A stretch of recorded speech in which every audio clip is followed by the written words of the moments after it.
Morning, everybody, and thank you for joining us on this important day. My name is Andrew Huff, and I serve as the Senior Director of Federal Affairs for the National Association of Mutual Insurance Companies.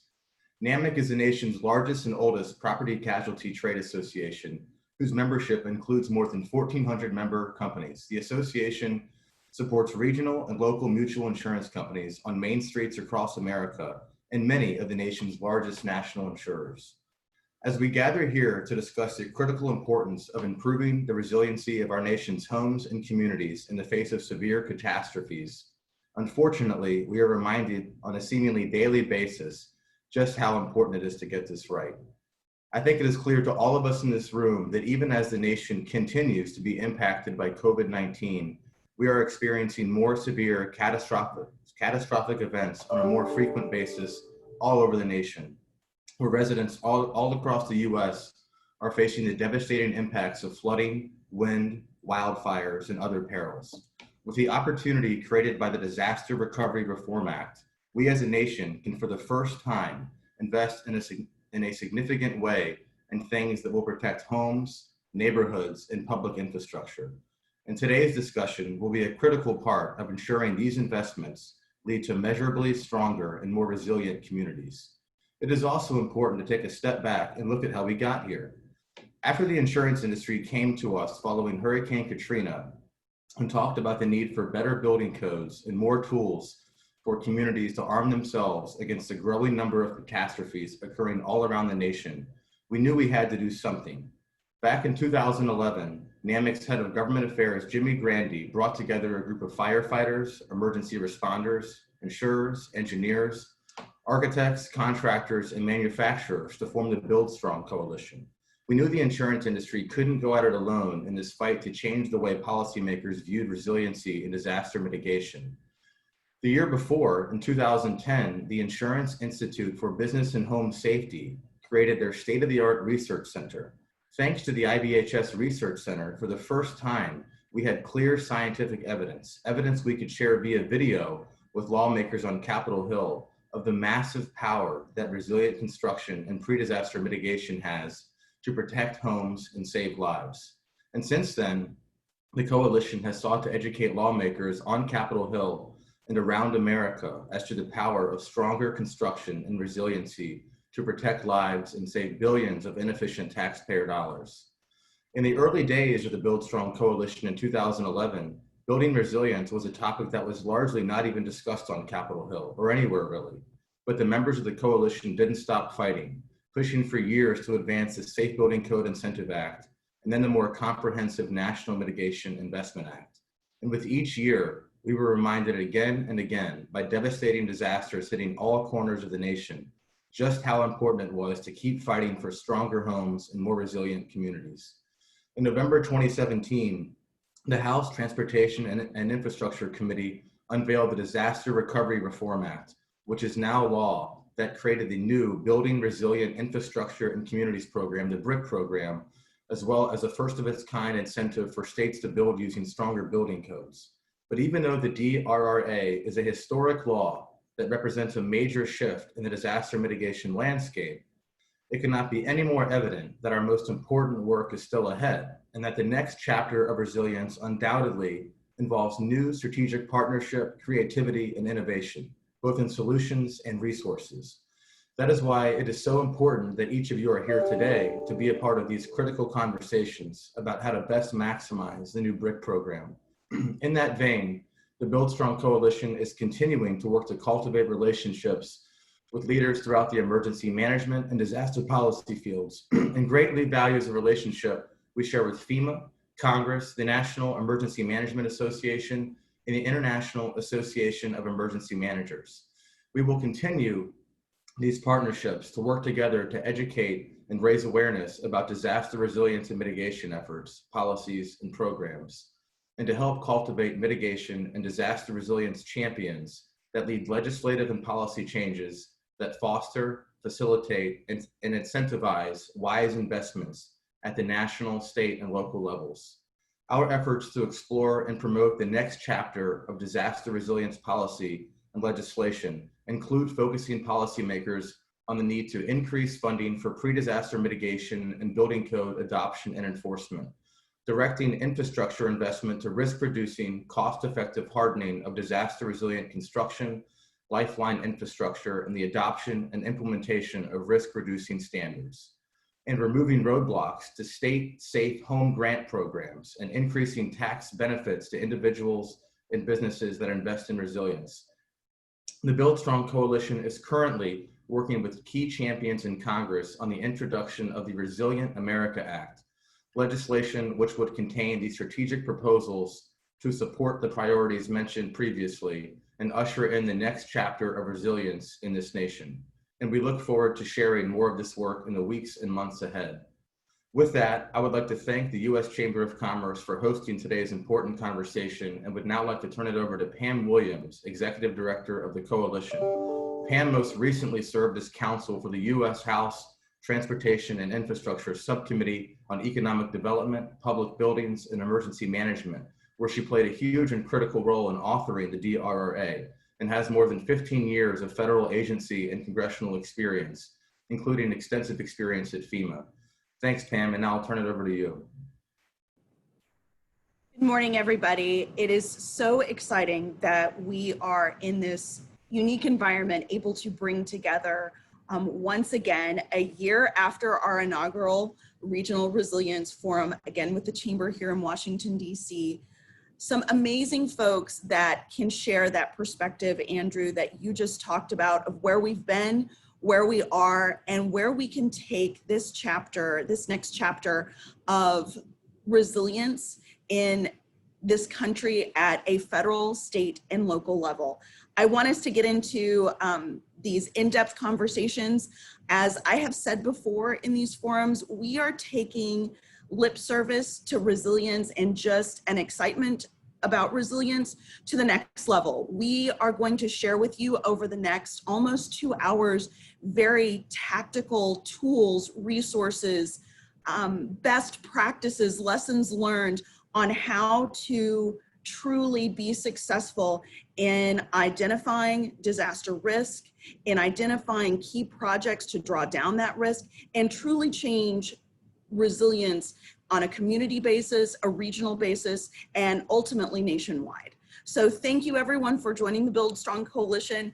I'm gonna get ready for my first speaker, Dr. Dan Kaniewski, who has been a great ally and can certainly speak to how we have changed throughout this resilience conversation, having served as FEMA's deputy administrator, having worked on global risk projection and modeling capabilities, and certainly having seen where we have come as a government since the forming of the Department of Homeland Security, and now is in a key position to help drive one of the largest companies out there in their investments in resilience and how they develop a line of business of resilience, and truly bringing new people and new conversations to the forefront that are going to drive us into the future. So with that, I will turn it over to Dan Kaniewski. Thank you for joining us, and we look forward to having a conversation with you this morning. Well, thank you so much, Pam. I appreciate it. And it's great to see everybody here today, all the usual suspects. And I mean that in the most endearing way possible. Now, 2017 is actually why we're here talking about BRIC, because it was the 2017 disasters that were a wake-up call for the nation. And out of it, we learned a lot of lessons. One of those lessons that we need to take action now to reduce future disaster consequences. And as a result, FEMA worked with the Hill, worked with the administration, including this remarkable staffer named Pam Williams, and we built a coalition to support pre-disaster mitigation. And that pre-disaster mitigation program today is now known as BRIC. So it's great to be back together with Pam, who continues to push forward this mitigation agenda with BuildStrong, as you just heard. And Pam, as well as Eric, Camille, Russ, and Roy, you all played pivotal roles in developing and now implementing this very important program. This is why I've referred to this group, frankly, as the Resilience Rockstars. So I'm delighted to be here with all of you today. Now, as you've probably heard me say before in my previous role at FEMA, resilience is about building capabilities across 3 major areas. That includes preparedness, insurance, and of course, mitigation. So what are those three elements? Well, preparedness, I think we all understand it's hurricane season. So it's a good opportunity for me to remind you to make sure your families and neighbors, coworkers, employees all have a kit and a plan and are ready for this hurricane season. But COVID has likely been a more recent reminder to be prepared. But the bottom line is we all need to be prepared for all hazards. Now that second element is insurance. Insurance safeguards individuals, businesses, and communities and protects taxpayer investments. But it's not just traditional insurance. Parametric insurance can fill the gaps where traditional insurance isn't available or cost effective. And parametric insurance is often defined by an event, like a Category 3 hurricane making landfall in a predefined area. And then this event occurring triggers an almost immediate payout. Now for governments, this means no more waiting for months or years for FEMA to reimburse. A lot of advantages for parametric insurance. Now that third element, of course, is mitigation. That's why we're here today. It's making an investment now to reduce future disaster consequences.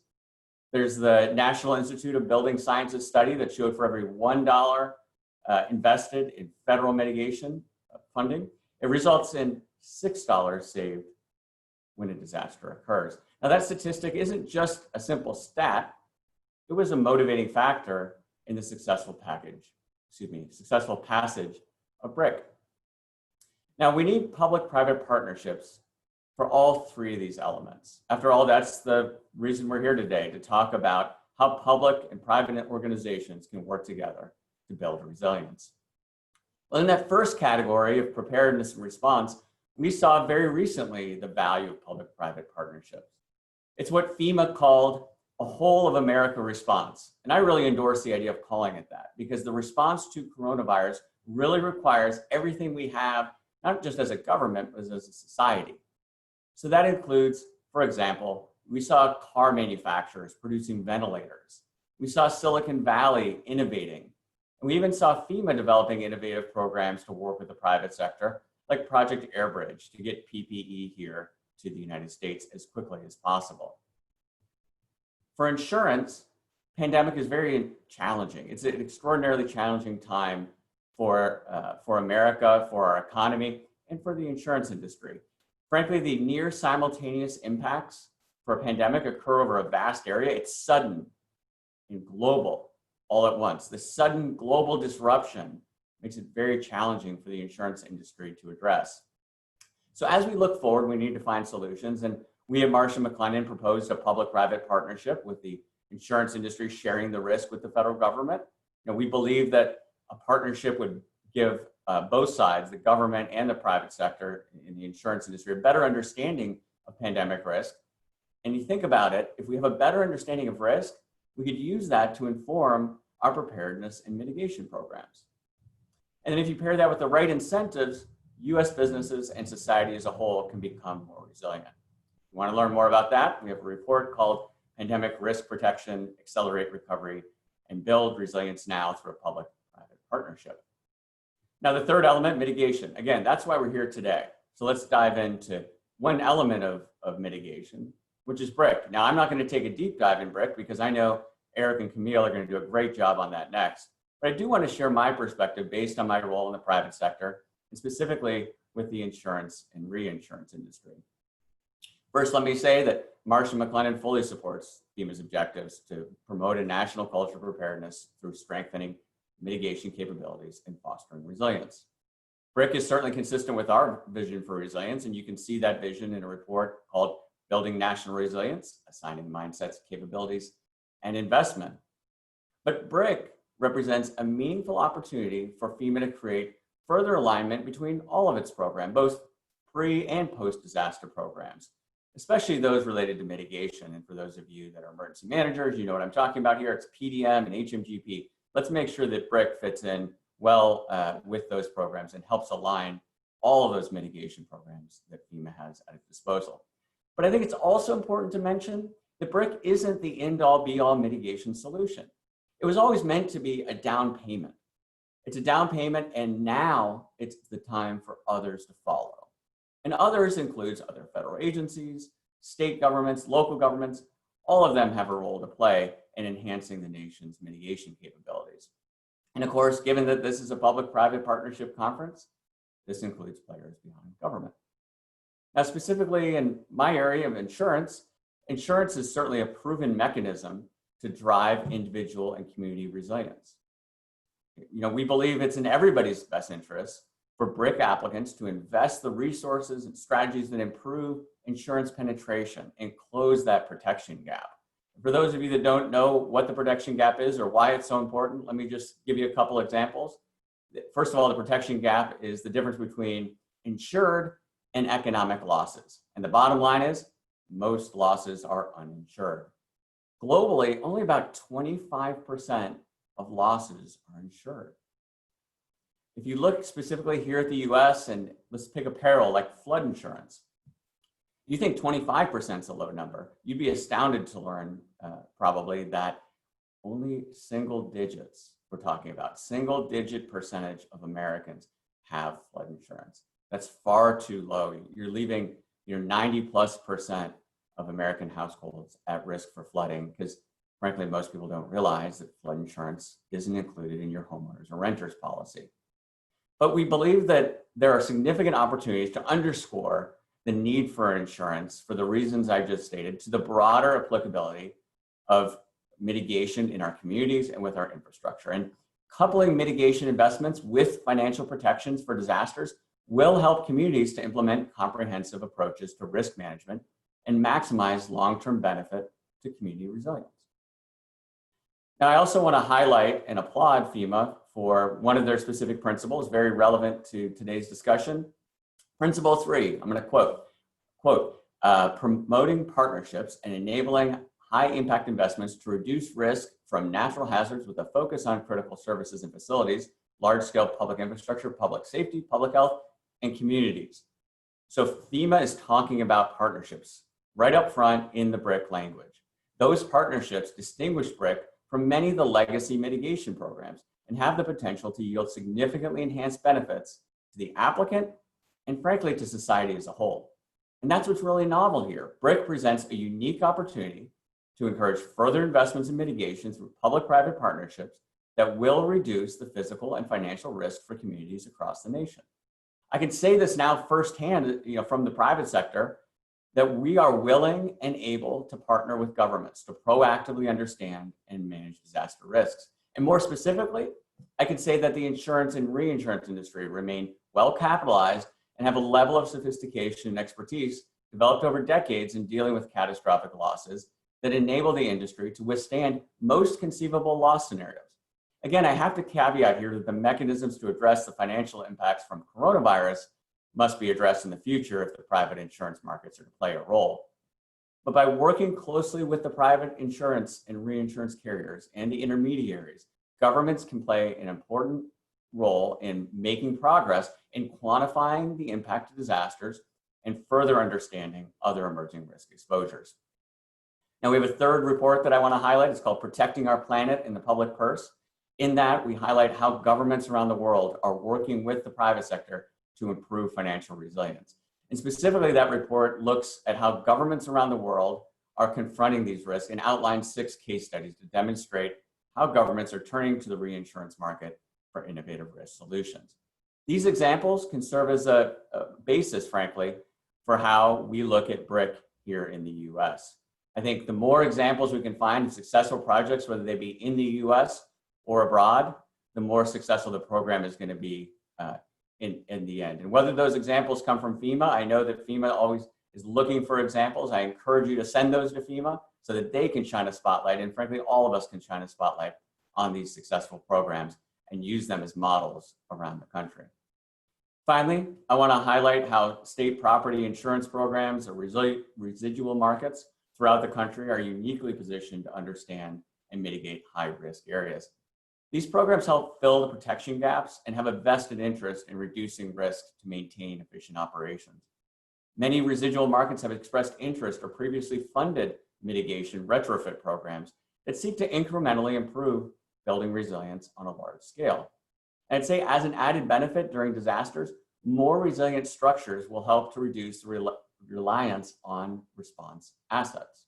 For example, resilient transitional shelters directly support FEMA's Sheltering Community Lifeline concept. Finally, let me just reiterate the need to focus on mitigation. I think we all understand that is a need and absolutely a priority as we're going to discuss in this session. But we should also ensure that we're aligning our mitigation efforts with a broader resilience vision.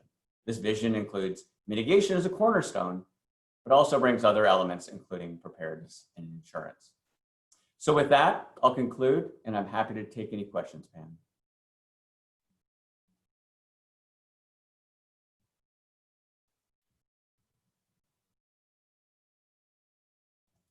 You're on mute, Pam.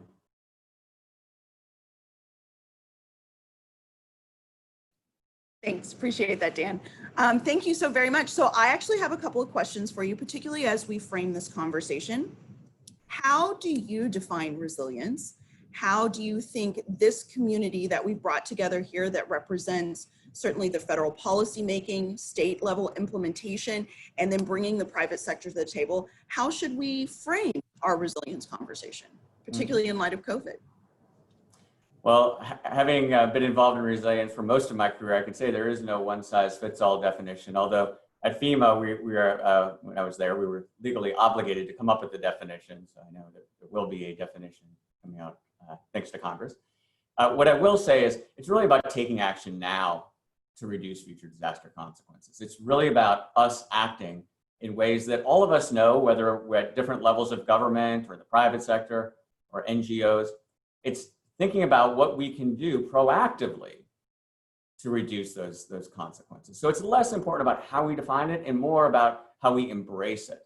And for each of us, it might be a bit different. At FEMA, we defined it organizationally by bringing resilience under the roof of, under one roof.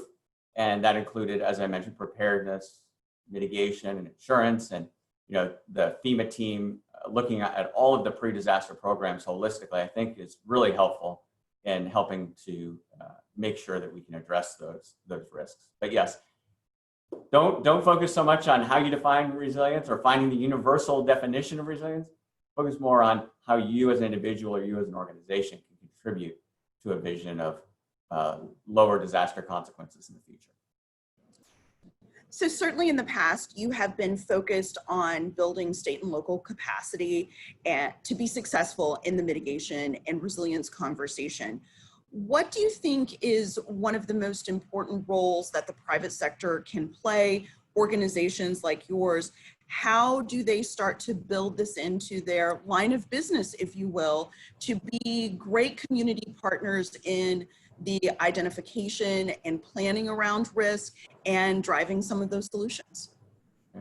And I think this is tying it to the panel topic of BRIC. I think this is really where BRIC has a huge role to play, and I almost want to say has already played a huge role, frankly, because what BRIC is doing, it's bringing attention to mitigation. Bring attention to mitigation in a way that previously we haven't seen. We haven't seen as governments, we haven't seen as non-governmental organizations in the private sector. It's bringing that attention. And so what I really hope is that whether you're a private sector organization or a government institution, you're saying, now that there's all this attention on mitigation, because BRIC is going to provide additional funding and additional opportunities for us to invest, what can we do? What can we do to leverage that funding? What can we do to we all have bosses, right? What can we do to go to our bosses to say, see, mitigation is important. I think it's actually worth it now to look for those opportunities, because FEMA is by far not even the only agency that offers mitigation funding, right? But many organizations, I feel, haven't been inspired enough to take that action, even to look for funding opportunities, for example, or to say, how can we match these funds? Or to say, hey, if we're getting a 6-to-1 return, or I should say, if FEMA, I keep saying we, if FEMA is getting a 6-to-1 return on investment on its federal mitigation grants, I bet that if we in the private sector made it a similar investment, we could probably get a similar return. So it's not all about just what the federal government can do. It's about what private capital can do, for example. Excellent. Thank you so very, very much. I think the last question that I have for you is particularly for those of us that have joined online that represent state and local governments that may not feel that they have open access to large companies like Marsh or the major property casualty insurance companies. How would you recommend communities engage the private sector? I think we're going to hear some great lessons learned from the state of Maryland on how they've been successful with that. But from your perspective in your organization, how should communities and other potential partners reach out to you and engage you in a meaningful way in this disaster mitigation conversation? Mm-hmm. Yeah, it could be a very specific question, like as you're thinking about how to develop a proposal for BRIC, should your government institution, should you just be developing that in isolation and submitting it to your state and the FEMA? The answer, of course, is no. I mean, I think what would benefit everybody is engaging all stakeholders in that conversation sooner rather than later and developing a really comprehensive proposal, one that involves not just one government agency or one stakeholder group, but all of the stakeholders. And those stakeholders certainly could and should include the private sector. I'll give you an example. We deal with localities all around the country. And one of those, and if you're talking about one municipality, they were saying, hey, we want to put together a proposal on BRIC. But you know what? They didn't take a step back and look and see what are the various companies that have a large footprint in that community. And they didn't seem to understand that those companies will view that as them having a vested interest in making sure that those risks are mitigated. In other words, if you're a government entity applying for a federal mitigation grant like BRIC, it's not just to protect your government infrastructure. And I think you know that, but just we got to remind ourselves and say, who else will benefit from this investment? And what you need to do, go out to those potential beneficiaries and say, what can you bring to the table? Here's what we're bringing to the table, this grant application. You're going to benefit from this. How can we be part of that conversation? And so whether it's a local community, like an example I just gave, or working with industries like the insurance industry. As I mentioned, the insurance industry is interested, has a vested interest, frankly, in reducing risk. Bring your local insurers to the table. Bring those insurers, whether they're insuring your government infrastructure or your private infrastructure, bring them to the table and have them be part of that conversation. Thank you so much. I really, really enjoy hearing from you. It's great to see you. I know that we have a dedicated friend, ally, and partner in this conversation, and just really appreciate you spending time with us this morning, and look forward to working with you as we move forward in this conversation. Thank you. So now what everyone is hopefully looking forward to, I have Eric Letvin and Camille Crane here, our partners at FEMA, that have been doing yeoman's work to get us ready for the inaugural rollout of the BRIC program. And I will tell you, kudos to FEMA for their level of stakeholder engagement. I mean, just like Dan just mentioned, if you have an idea, if you have a concern, reach out to these people. I have never seen FEMA be so incredibly responsive, so incredibly interactive with their level of wanting to ensure that this program is set up for success, that it is meeting the needs and the capacity at the state and local level, that we are truly changing this conversation into something that can be innovative and creative and flexible.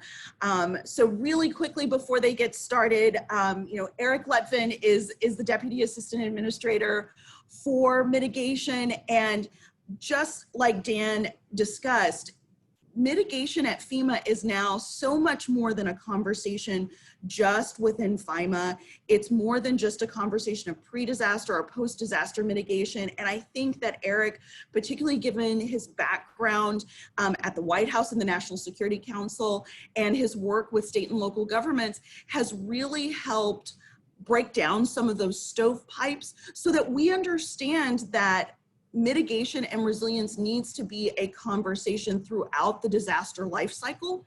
And with his leadership, he has helped identify and support Camille Crane. Honestly, folks, we could not have asked for a better person to be put in charge of managing the BRIC program and establishing this team, literally building something from the ground up. Camille brings a tremendous amount of state experience as a former state hazard mitigation officer, has served FEMA in her regions, and now has come to headquarters to stand up this program and has just done tireless work to make sure that this is successful and that people feel heard and that concerns are addressed. So with that, I'd love to turn it over. Eric, I think you're going to get us started. Tell us about BRIC and how we can be successful.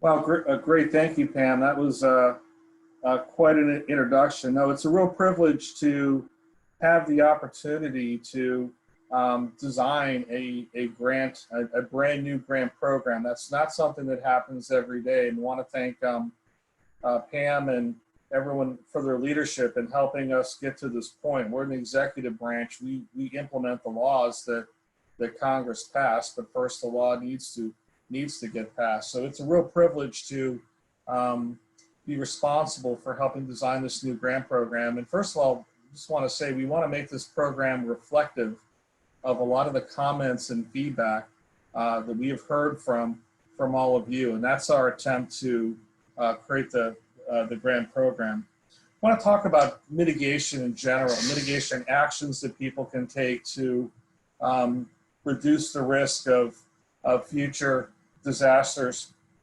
And in pre-disaster mitigation, we have been FEMA by statute. Many of you are familiar with our mitigation grant programs. We've actually had them for 30 years, and many of you are familiar with our hazard mitigation grant program, where if you are in an area that has been part of a federal disaster declaration, if you're familiar with that process, once there's a declaration, depending on the declaration, there's individual assistance and public assistance, and often monies are freed up for our hazard mitigation grant program post-disaster. So that's typically run out of a state emergency management office, and those funds are freed up for post-disaster mitigation, which helps with recovery. More often, it's a 75% federal, 25% non-federal mitigation match. And that's really where the majority of our grant dollars flow, is in the post-disaster environment. We have had several pre-disaster mitigation grant programs. In 2003, we had the Pre-Disaster Mitigation Grant Program, or PDM, and many of you are familiar with our Flood Mitigation Assistance Program, which is directed at mitigating repetitive loss or severe repetitive loss structures that have flood insurance policies that have received numerous claims. So that grant program is directed at trying to mitigate through either acquiring the property or elevating the property, or in some cases flood-proofing a property. That's where we do a lot of the elevations and buyouts, has been for severe repetitive loss structures with FMA. And as Pam mentioned, now we have the Building Resilient Infrastructure and Communities, or BRIC, is what we're calling it, grant program that is reflective of the Disaster Recovery Reform Act. So going on to the next slide, I really want to talk about, this is something that many of us in the field have talked about for many, many years. And this is a rough breakdown of how much money at least FEMA spends every year on hazard mitigation assistance grants. And so each of those two pie charts there show where do the dollars typically flow. And on average, it does take quite a while for our hazard mitigation grant program funds to flow in many cases from the large disasters like Harvey or Sandy or Katrina. A lot of these large mitigation projects like wastewater treatment plants or transportation things of that nature. But that's where a lot of the dollars typically show up. So unfortunately, you need to be hit by a natural disaster in order to really be eligible for a lot of the federal assistance. And a lot of communities, you may be familiar with your local hazard mitigation plan. You go through this planning process, and you kind of wait, and you get hit by a natural disaster, and then funds become available. And in that chaotic post-disaster environment, you're asked to identify which kind of projects you want to come up with. So many folks have been advocating for more disaster upfront, or more funding upfront for pre-disaster mitigation. So you'll see roughly we spend 85 cents on the dollar or so post-disaster, and 10, 15 cents on the dollar pre-disaster. That will vary from year to year. Our pre-disaster mitigation grant programs, we have to cap the number of applications that come in from all of you, just simply because we don't have enough funding. That's averaged, roughly $150 million per year, which isn't a lot of money. We cap the number of applications, and we're still 3 to 4 times oversubscribed for those dollars. So we have a grant program that has a very high demand and a small amount of funds. And we run a competition across the country. It's open for any type of hazard in any geography. And there's been a great demand for those funds. So what BRIC does, and I'll turn it to Camille shortly, it what we call moves mitigation forward. It tries to shift where the money is flowing. Let's take advantage of mitigation in the pre-disaster environment, where we have thoughtful time to think about what kind of actions are we going to take to implement our local hazard mitigation plans. How do we match them up with a lot of the capital improvement projects, the stormwater management, the transportation projects, the water wastewater projects that go on at a local level every single day. Let's marry up mitigation with your 5-year capital improvement strategy and take advantage of that and try to push more money into that pre-disaster environment and to generate that return. So on the next slide, just want to talk briefly about, Dr. Kanuski hinted at this earlier.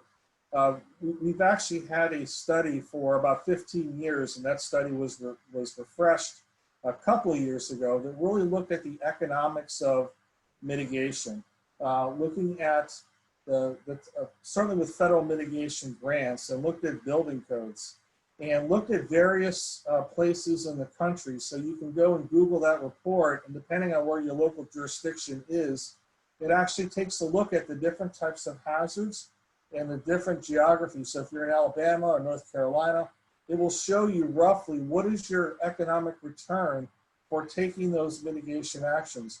Whether you use the federal dollars or whether you use state or local or private sector dollars, it gives you an idea from the data that we have generated over the last couple decades, what is your return on that economic investment? And it's a very positive return. Just going to the next slide, overall, adopting the model building codes, the 2015 or 2018 International Building or International Residential Code, that is roughly $11 return for every dollar spent. So building codes is going to be very important with BRIC, and Camille will get into it, but one thing we really want to point out right now, depending on the building code that you have in your jurisdiction and how well that's enforced, is going to make your application for BRIC very competitive or not as competitive. And that is by law, from what Congress told us. Federal mitigation grants has roughly a $6 return for every dollar spent. And mitigating infrastructure, things like utilities and transportation, has a $4 to $1 return. So whenever we go to the Hill, whenever anyone goes to the Hill, we talk about this at conferences, everyone loves to bring up this mitigation saves report. And I encourage you, at the local level to refer to it and pull the data out and make the justification for all the projects that you do every day to show that the spending money up front to protect your community from natural hazards has a positive economic return. It saves lives and it protects property and it makes your community more resilient. So I'm going to turn it over to Camille, and she's going to talk about more specifically the BRIC legislation and what FEMA has done to date and what our plans are going forward for the BRIC program. Thank you, Eric. And let me say, Pam, thank you so much for the very kind words that started us. And thank you to the U.S. Chamber of Commerce and BuildStrong for inviting us here today. So as Eric kicked us off, I'm going to get into a little bit more detail and of where we are with the BRIC program, as he said. So as people have mentioned, the Disaster Recovery Reform Act of 2018 gave us this new grant program. And I liked when Eric said, it's not every day you get a chance to build a grant program. We've been working really hard over the last 2 years to build the best program we can. What is one of those things that has really meant a fundamental game changer is how we're funded. So instead of being congressionally appropriated every year like the PDM program, we are a set aside from post-disaster funding. So it takes some of that post-disaster funding and puts it in a pre-disaster setting. So specifically 6% of post-disaster funding goes into the BRIC piggy bank, and I have a piggy bank slide that I'll walk through a little bit later, but then that goes into a pre-disaster program. We are replacing the PDM program. Section 1234 of the Disaster Recovery Reform Act amended Section 203 of the Stafford Act. So PDM just ran its last cycle, and BRIC is ready to launch or getting ready to launch this fall. So a lot of people ask me, well, who's eligible to apply? Our eligible applicants, and this is a little special nuance of BRIC, are states and territories that have had a major disaster declaration within the past 7 years prior to the opening of the application cycle. With the events that happened this spring, we had unprecedented that all 50 states, 5 territories, and the District of Columbia got a major disaster declaration. So right now, everyone has a buy-in as eligible for BRIC. On top of our states and territories, federally recognized tribes are also eligible applicants, and they fall along with those declarations. So all federally recognized tribes are also eligible this year for BRIC. As Eric said, we spent a lot of time thinking about what BRIC should be or how we should frame this program. And one of the first things we did is a very heavy stakeholder engagement of summer 2019. And a lot of people had a lot of things to say about what they'd like to see in BRIC. It led to over 5,000 non-attributable individual comments and more than 70 letters. We took all that information and our leadership developed the guiding principles of BRIC, these 6 guiding principles. And that's what all of the design work that we've done over the past year has been built upon. So first, we want to be a program that supports community capability and capacity building. I really live into the name of BRIC, building resilient infrastructure and communities. And we know that having communities that have higher capacity and capability can be more resilient or can increase their resilience. We want to encourage and enable innovation, and that sometimes makes people nervous. One thing I always want to say is we want to meet communities where they are and help them be innovative amongst or within themselves.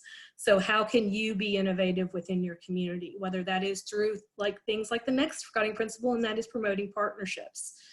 We know that one grant program cannot solve all the mitigation needs of the country, and we know that the vast majority of infrastructure is actually owned by the private sector. So we want to be a program that encourages partnerships, and there's some different ways in the program we're doing that, and I'll go into that in a little bit. We want to enable large infrastructure projects. So we're looking at the caps that we've had on funding in the past in the pre-disaster program and seeing how we can increase those. We want to maintain flexibility, and there's a couple of different reasons why. One is, as I've talked about, we're funded from post-disaster funding, so 6%. That could ebb and flow every year depending on the disaster activity from the year before. So we want to have a program that can ebb and flow with the amount of money we have available. Also, we're taking very seriously that we want to be a program that continually improves, that matures over time and learns from itself. So we want to have flexibility to add or modify or better the program from year to year. And we want to provide consistency. We know that a lot of our applicants are the same groups of people that apply or use our FMA, Flood Mitigation Assistance, or Hazard Mitigation Grant Program, HMGP. So where we can be consistent, we're doing that. We also are building our program to support FEMA strategic plan.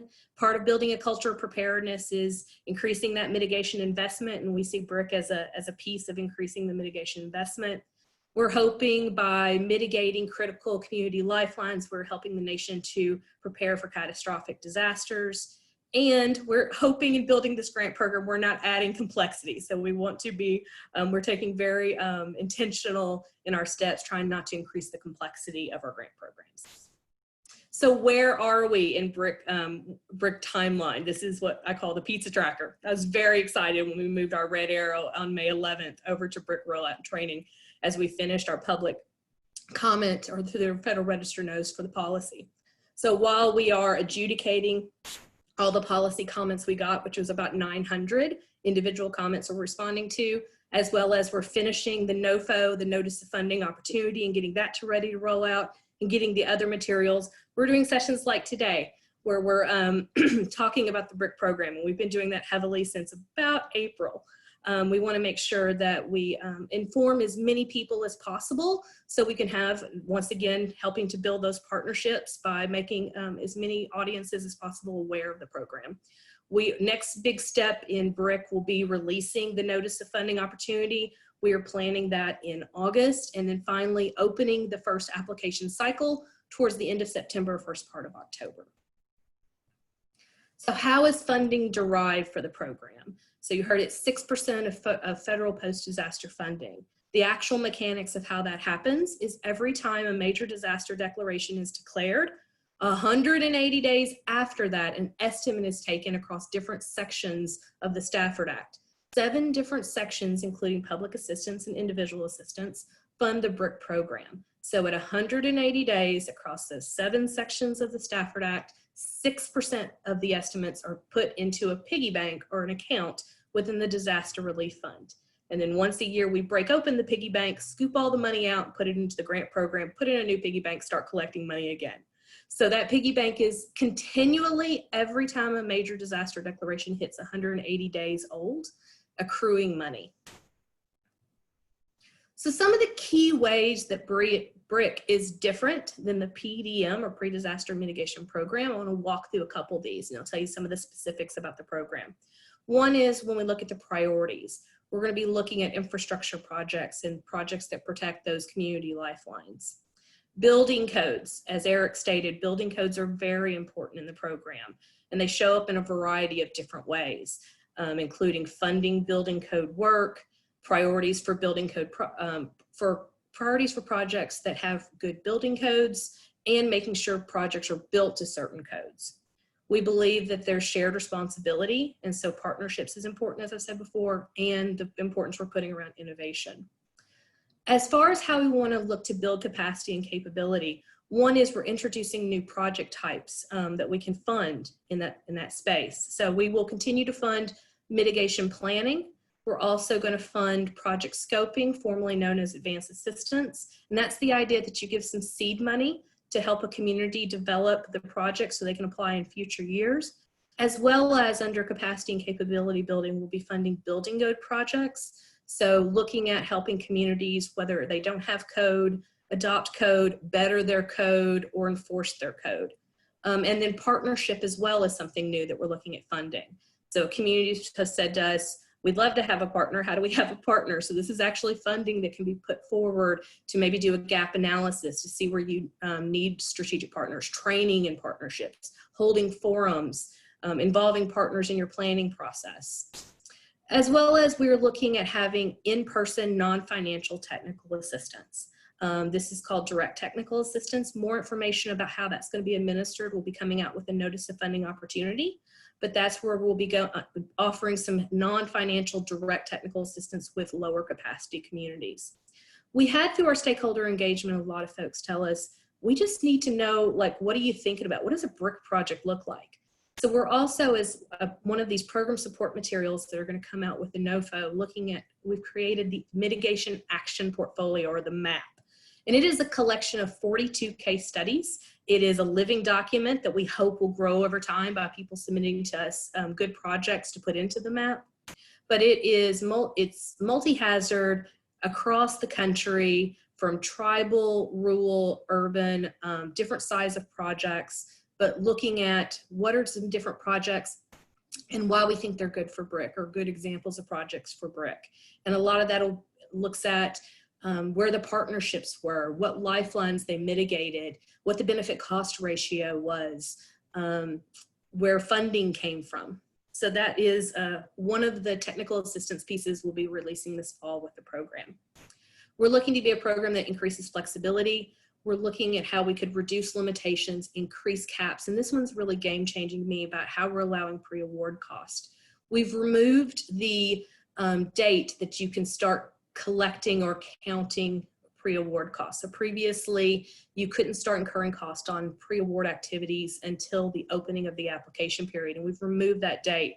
You can incur cost at any time to help develop the application. It's not for the actual implementation of the project, but it's for putting the application together, like benefit cost or the design work or engineering work or the environmental permitting that might need to happen. That gives a longer window for people to start putting their applications together. Of course, if you don't get funded, you don't get reimbursed. So that is still a piece of it. And then we're streamlining the program, or streamlining the processes, I should say. We have a new system, FEMA Grant Outcomes. It's web-based, so the applications will go in. It will be coming out with the BRIC program. We're looking at how we can use our regional offices to streamline how we do project extensions. And we're putting in phase projects like the Hazard Mitigation Grant Program.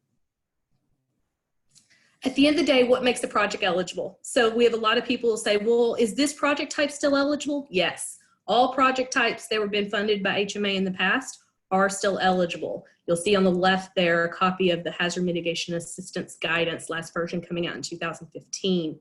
Different projects may have different priorities, but everything is still eligible. On top of that, we are expanding and doing new project work. So as I've talked about project scoping and building codes, the DRRA also had two other sections, 1205 and 1233, that adds additional projects in there too. At the end of the day, as I talk about, we want communities to be innovative. The blue box on the right will tell you what a project must be. It must be cost effective, and that's done through a benefit cost module. It must reduce or eliminate risk to natural hazards. So that we love ancillary benefits, but the primary benefits have to be to natural hazard risk reduction. Projects that are being constructed must meet one of the latest two consensus codes for that project type. That's part of the DRRA. We must align, or the projects must align with the hazard mitigation plan at the applicant and sub-applicant level, and of course meet all environmental and historic preservation requirements. Technical assistance is something we heard a lot in our stakeholder engagement. Communities just need help. And so we're doing that in a variety of ways, and we're hoping the partnerships will feed into this as well. We've talked about the non-financial technical assistance. We talked about the map, program support materials that'll be coming out and webinar series that we're doing as different ways we are offering technical assistance. Partnerships is very key to the program. It supports those two different guiding principles, and we see this as a multi-year effort for us in building our partnership framework, but we're hoping that basically we're very lucky that a lot of people are interested in the BRIC program, and so we've been framing different partners at the federal level in different ways, such as those that are champions that help spread our message. We're looking to grow our connectors and our service providers that offer technical assistance, or potentially getting to the point where we have connectors for funding. As Eric stated, we have a cost share for our programs, 75% federal, 25% non-federal. For small and impoverished, that's 90% federal and 10% non-federal. That non-federal cost share can be made up of cash, but it also can be made up of in-kind services and third-party donations. This is just a slide for you to, if you could take a picture with your phone, capture these emails, or not emails, but links. Specifically, I'd love everyone to bookmark the BRIC website, which is easy enough of just fema.gov/BRIC. But that is where as we have materials ready for the BRIC program, we will be putting them up there. Right now, you can find the stakeholder engagement or summary of those 5,000 comments. It's a 70-page document that lives on there. We also have our summer engagement series links up there that we're doing throughout the month of July. Pam and I will be talking later this afternoon about for a solid hour, about the importance of building codes in BRIC. That will be, you can see links to those sessions, as well as actually, they were really popular. All of them were actually all booked up, but we are recording all of them, and you can find YouTube links to our past sessions, as well as the PowerPoints. So with that, Pam, I will turn it back to you. Awesome. Thank you so much, Eric and Camille. And I will tell you, we've had some great questions come in over the question and answer segment. So, I know we've got just a few minutes, but I'm going to launch into them, give you guys a chance, and then maybe we can make sure that we either follow up in writing or make sure that we get back to folks, because there are some really, really good questions. So we're going to stick on building codes, since that's going to be our afternoon topic. So we did have an anonymous question come in. Do we yet know how FEMA is going to take a look at building code adoptions and enforcement as a measure in communities for eligibility, competitiveness under the BRIC program? So as far as competitiveness, that is included in the notice of funding opportunity, and we're going through last stage concurrences on it. So I can't yet give full details. It will be released with the NOFO when that's approved.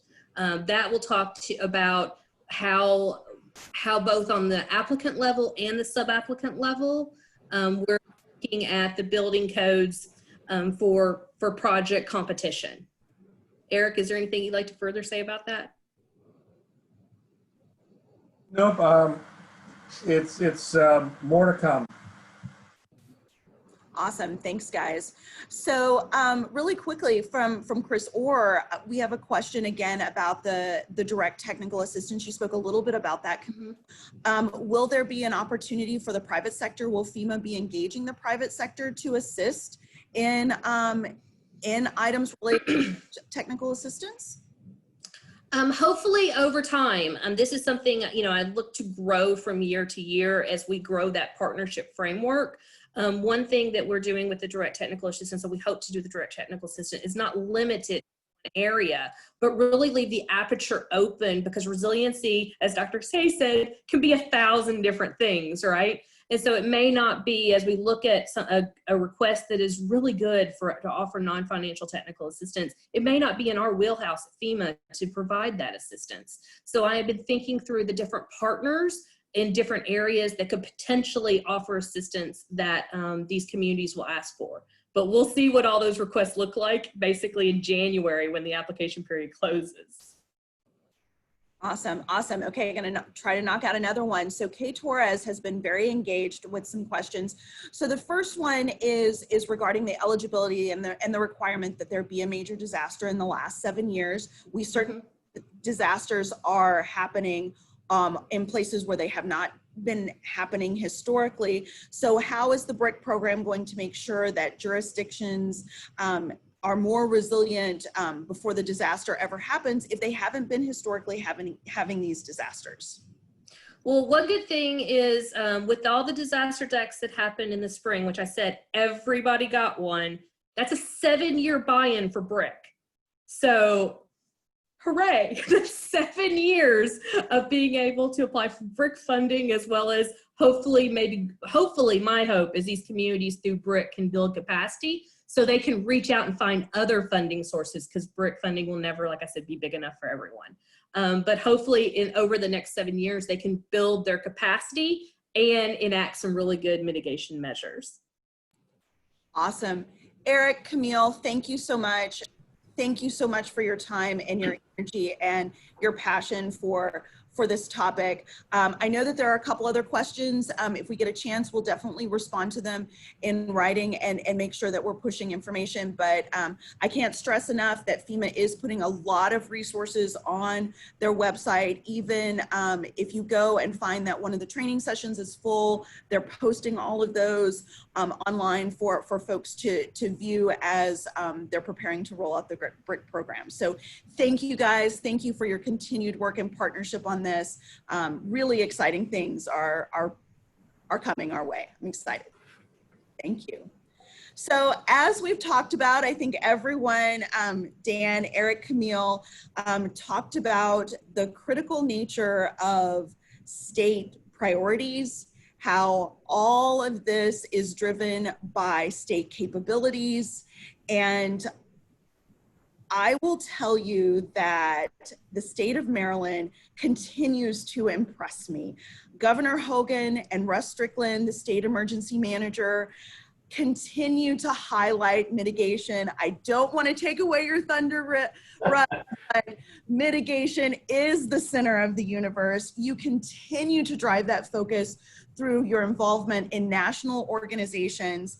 I'm so excited to have seen some of the projects you've done with huge corporations like Under Armour. You've transformed waterfront property. And I think you've got some pretty great ideas about how to set up the state to continue to be successful, not only with FEMA funding, but with HUD funding and other lines of resources so that you can accomplish what you need to accomplish statewide basis to drive resilience. So with that, I'll turn it over to Russ Strickland, the state emergency manager for the state of Maryland. Welcome, good morning.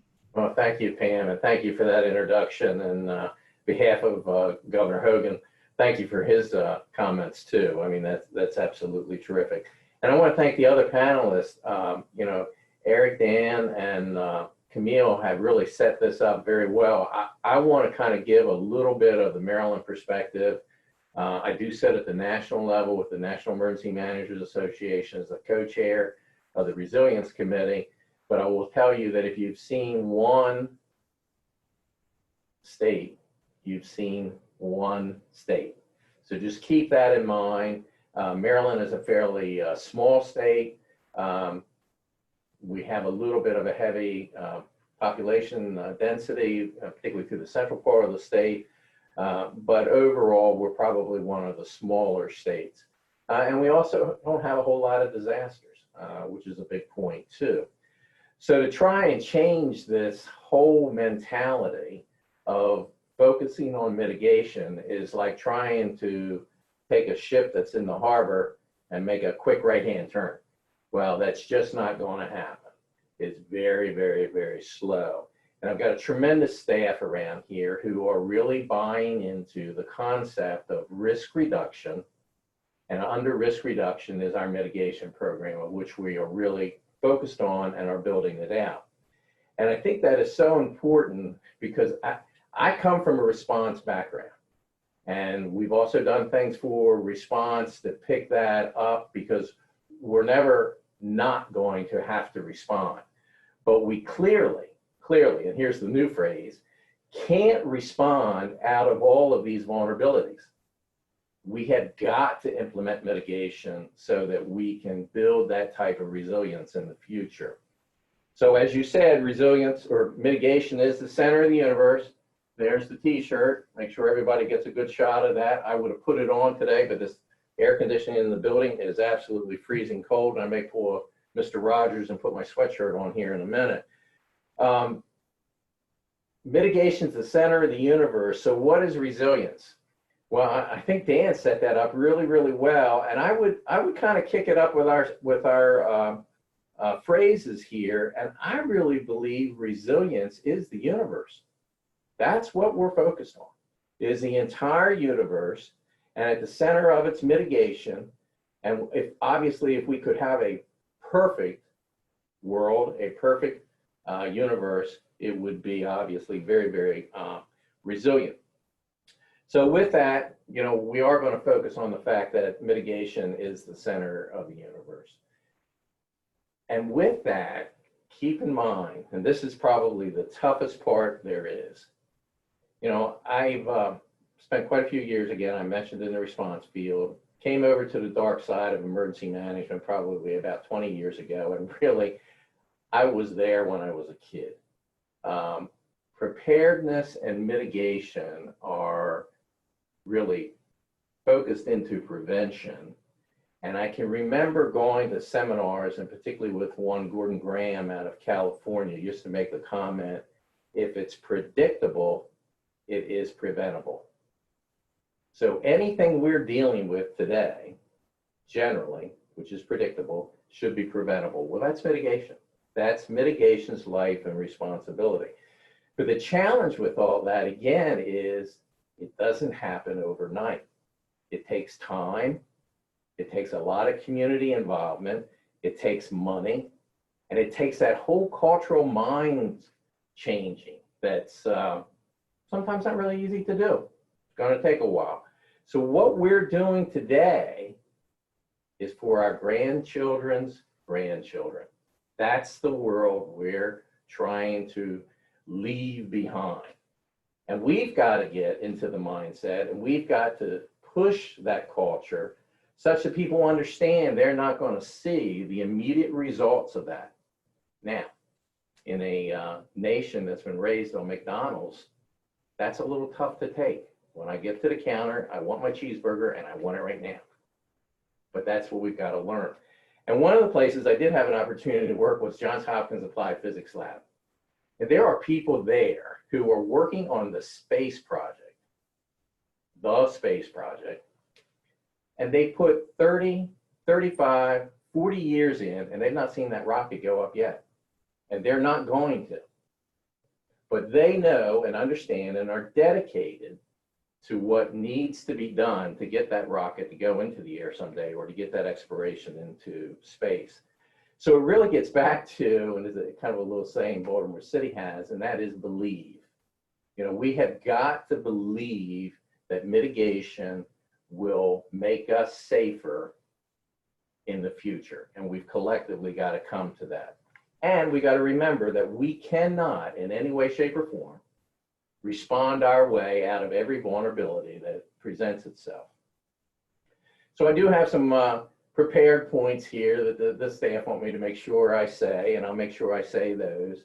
And then I'm actually listening to you all, really appreciated some of the comments that were made prior, and I'll try and work some of those in to let you know at the state level what we're doing in the local level and with our private sector.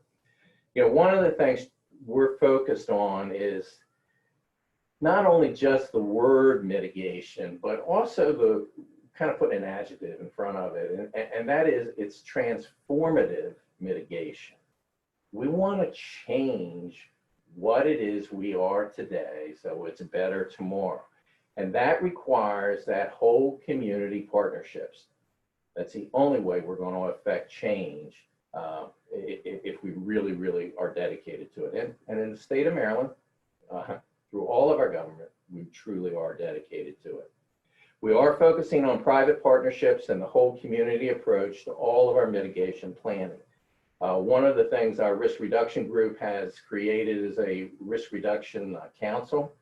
It meets quarterly.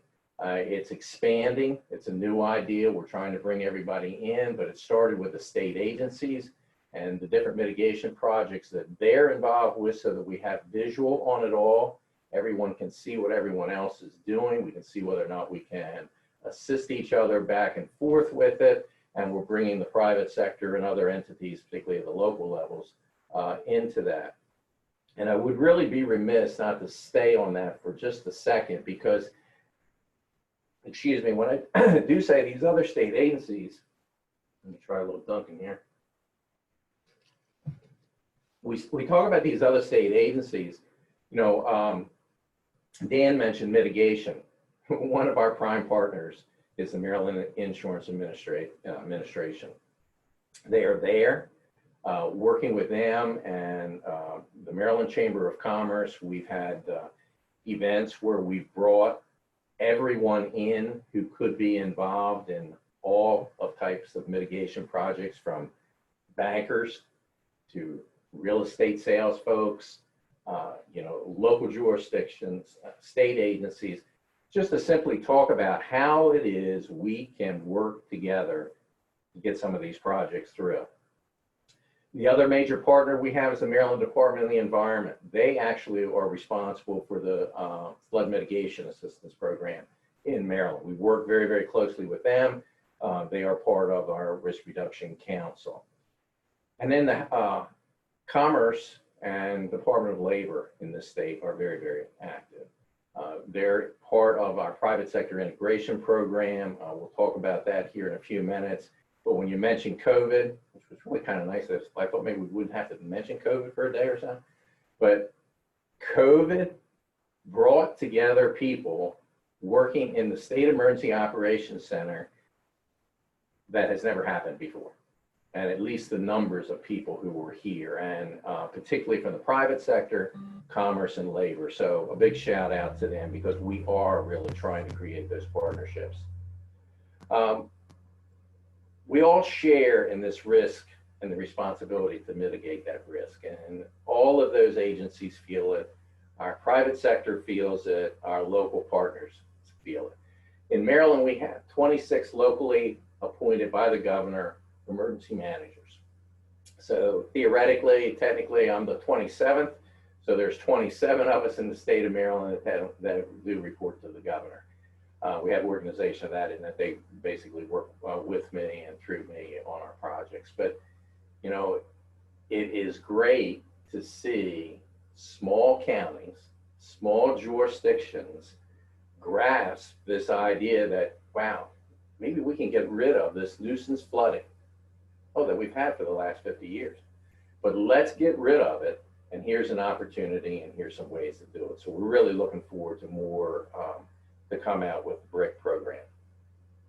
We know beyond any shadow of a doubt that the subject matter expertise can be found in government, non-government, academia, and the private sector. And we don't hesitate to steal, borrow, get it however we have to, from whoever we have to. We're close relationships with the University of Maryland, and then I had mentioned Johns Hopkins before. So both of those are giving us support in some of the mitigation areas.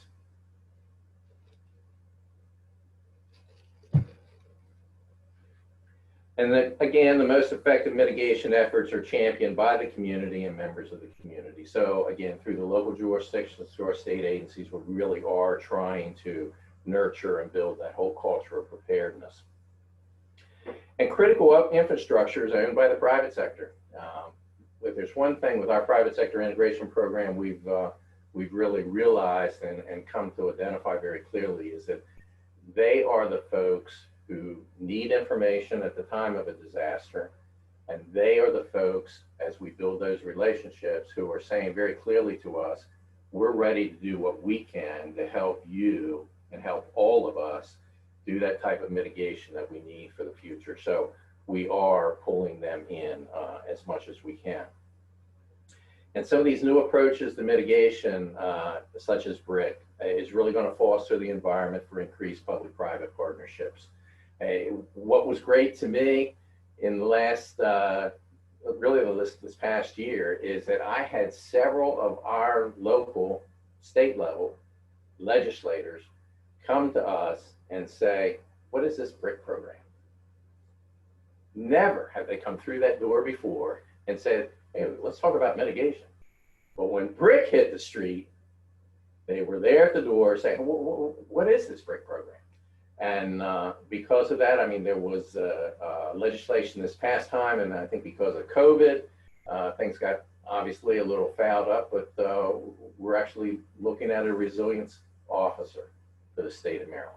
So that legislation was proposed. So, you know, we really, really are trying to take some new approaches to all of this. And again, I'm going to keep using the phrase, but mitigation is the center of the universe. It is our attitude. We push it very, very heavily with all of our folks. And that's the bottom line. It's going to be the center of the universe, and it has to be. So from a state perspective, let me give you a mention of a few projects we've had. And these are actually before BRIC, because BRIC hasn't hit yet, but we have been doing some things where we are pulling all kinds of partners in together. And we know that in order to make any kind of significant progress in reducing disaster risk, that these projects have got to be community-based and have a major impact on the large segments of a community rather than just one or two properties. You know, historically, we have bought a lot of generators. We have raised a good number of homes, and that hasn't been as easy as people would think. Because we get into all kinds of challenges with that, but we've not really focused on good, large, community-based projects. Why? We haven't had any money. Very simple. BRIC's going to give us the opportunity to infuse that with a little bit of money We're trying to get the attitudes changed. So I think we can move forward with that. We're going to work to capitalize on partnerships throughout government and the non-government sector to package multiple funding streams together to reduce risk. And where we have done that right now is Western Maryland. We have a project called the Garden City Mobile Home Park Acquisition and Demolition. And bottom line there is that's a partnership between state agencies, the Maryland Emergency Management Agency and the Department of Housing and Community Development. So we had some HUD money involved. Local agencies such as Allegheny County Office of Emergency Management and Planning there.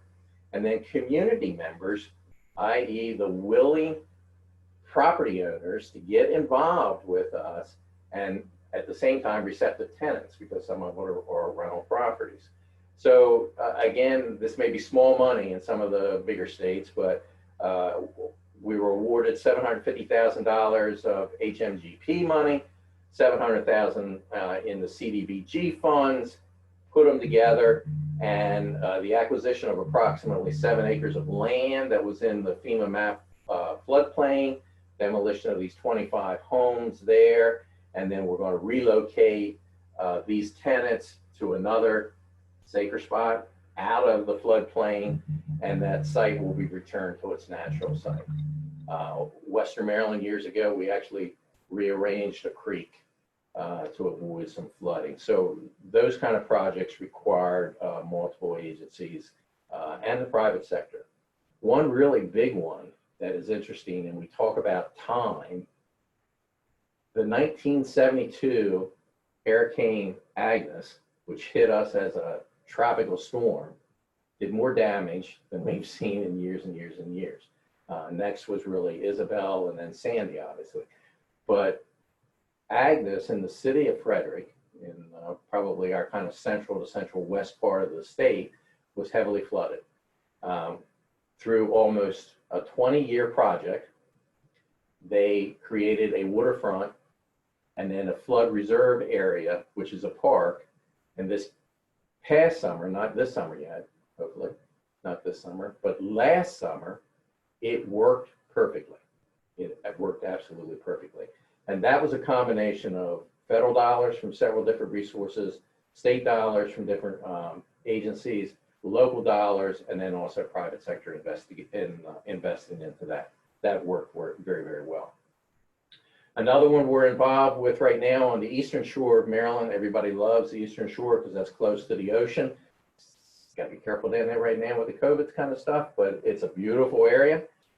Town of Betterton in Kent County has a shoreline erosion control. If you ever have the opportunity to get to Betterton, it is this beautiful little town that sits up on a hill, looks down onto the river, and then off to the left, you can see the bay. So, I mean, it's paradise. Very small, quaint little town, but we have been able to leverage funding through multiple entities. Again, the state, nonprofits such as the Chesapeake Bay Trust, and then the homeowners in the area, and then some money from the Department of Natural Resources. And we are setting up an erosion control, basically a wall in there. It's going to provide protection to 12 homes. So it's a much larger project, road infrastructure, and then water and sewer utilities. And it's one I ride through every now and then because it gives me an excuse to get over to the Eastern Shore. Absolutely beautiful little project, and it's working, and it's going to work.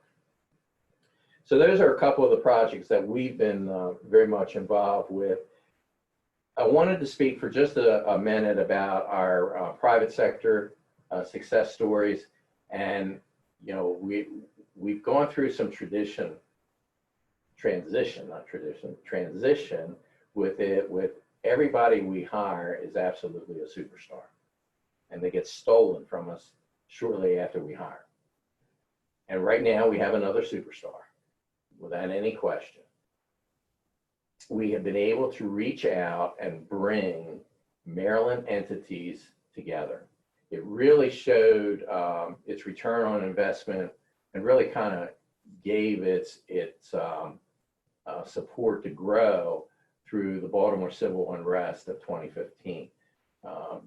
private sector didn't know what was going on, how they were to handle things and all.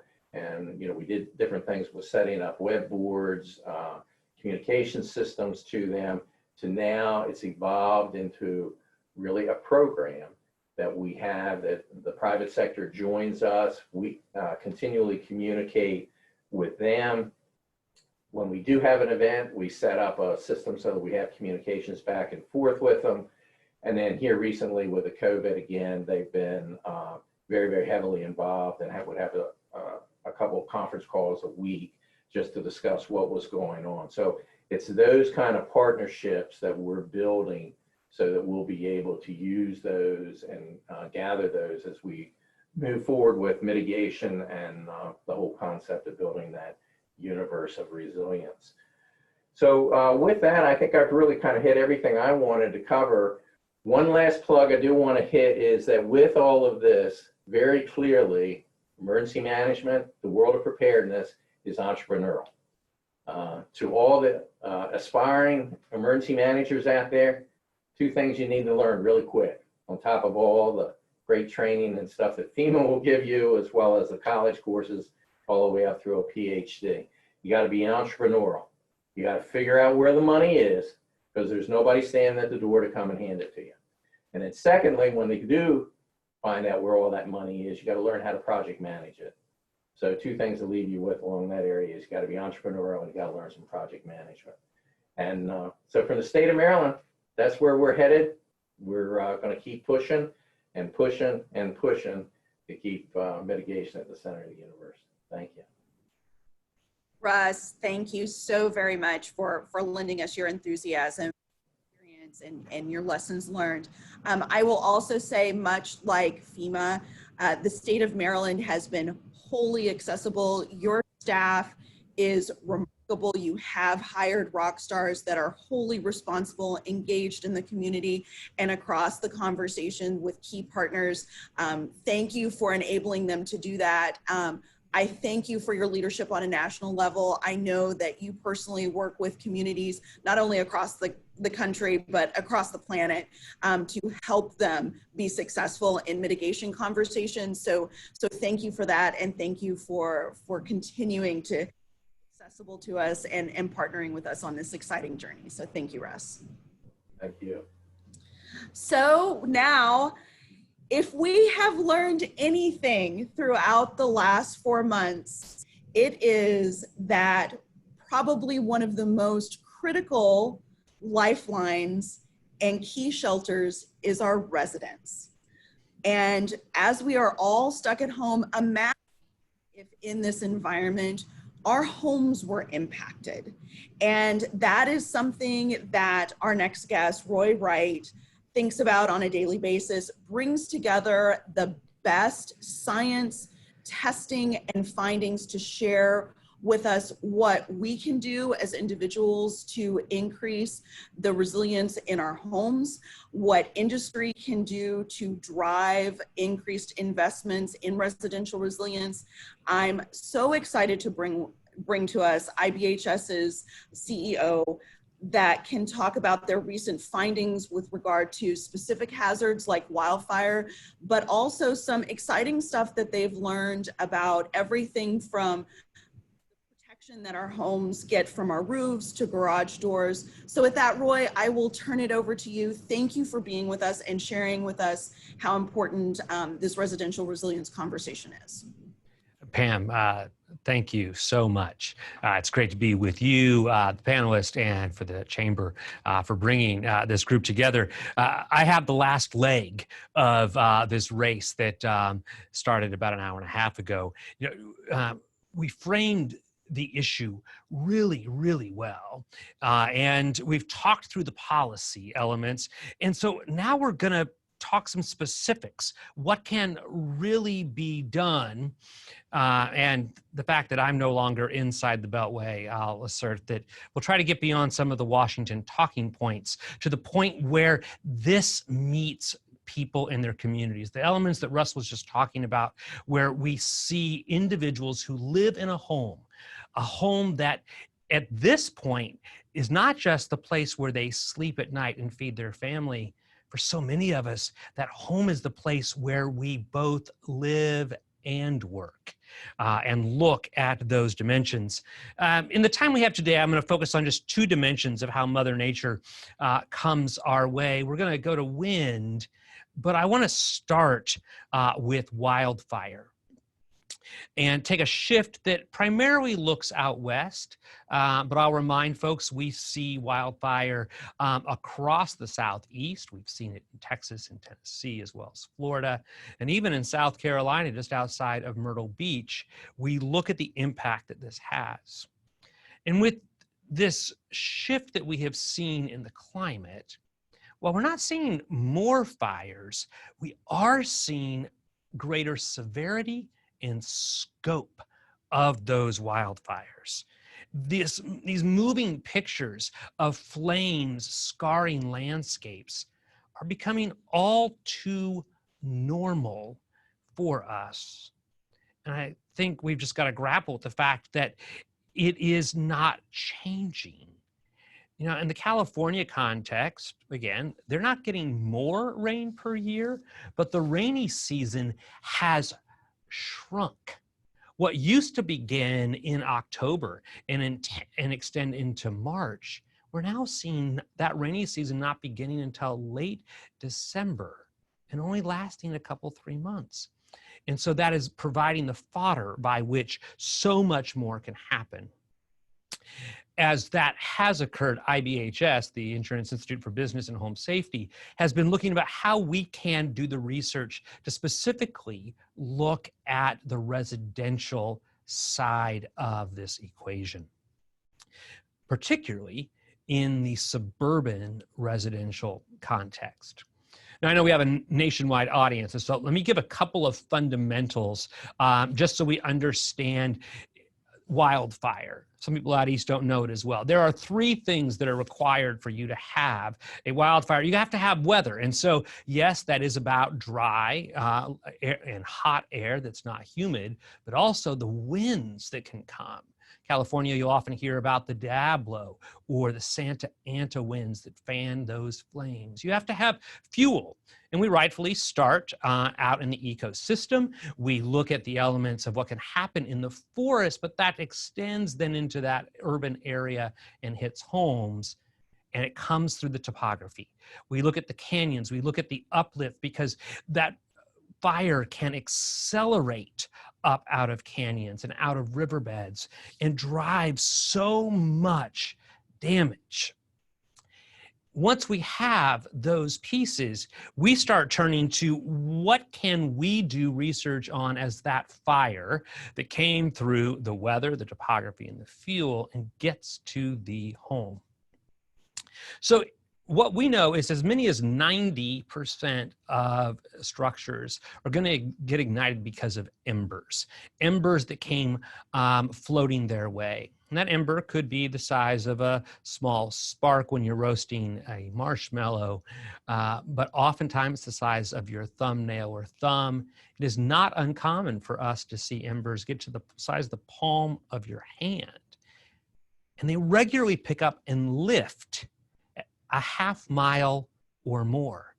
This isn't just about the homes right up against the wooded area. These are the folks who live 8, 10, 12 blocks in.